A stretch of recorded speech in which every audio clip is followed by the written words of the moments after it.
This is an AIDS patient. He has tumors covered his face, big ones and small ones. It's called Kaposi sarcoma, very common in people infected with HIV. This is also an AIDS patient. He has lesions all over his body. HIV has now killed 30 million people and 34 million people now infected. The numbers are still increasing. Another epidemic, SARS. The symptoms are sneeze, headache, fever, body pain, weakness, and runny nose. Many people died of SARS. In 14th century, the epidemic, that Black Death, killed 30% of the people in Europe between 1347 to 1352 in only 5 years. And 75 million people died because of Black Death in total. These diseases have one thing in common. They kill, and they are global killers. I call them the big ones. Recently, we faced another possible big one, the Ebola virus.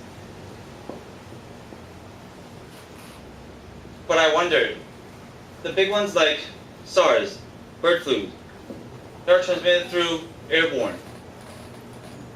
Black Death, transmitted by fleas on rats. They spread rapidly. In contrast, Ebola, transmitted through body fluids or direct contact. However, we do not always have intimate interactions with others. So it's a slower transmission route for a virus. In this case, maybe Ebola virus might have killed the host before it transmitted to another host. How about HIV? HIV transmits through body fluids as well, but it kills a lot too. But when we look at violence, HIV kills slowly.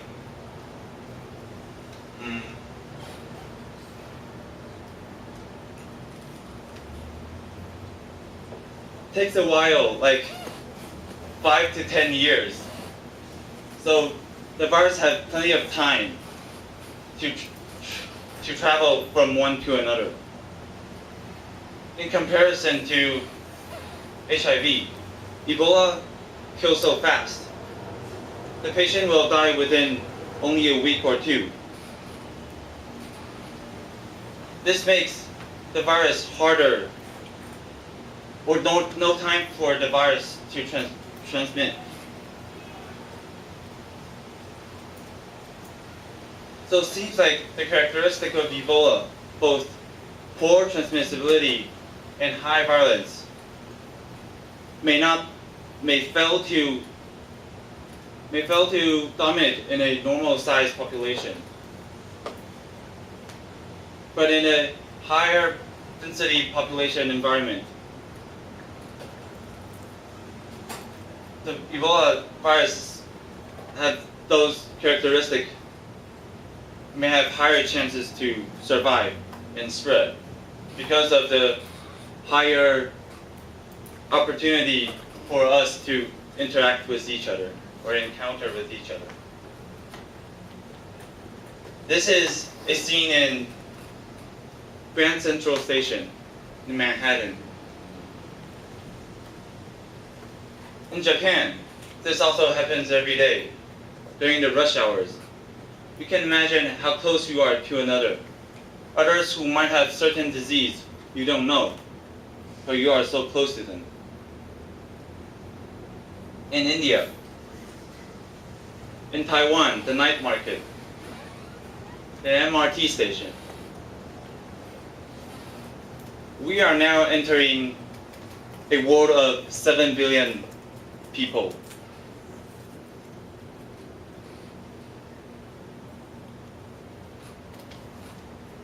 It is highly possible for the Ebola to go viral in such a huge population.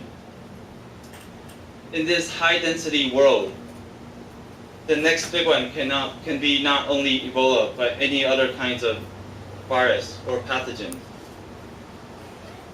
We shall not underestimate the seriousness of it. We must understand the importance of preventing any possible disasters. Now, it's time for us to change our old perspective, our way to look at global issues. Let's just think about it together. And may us be humble and put it into action. Thank you.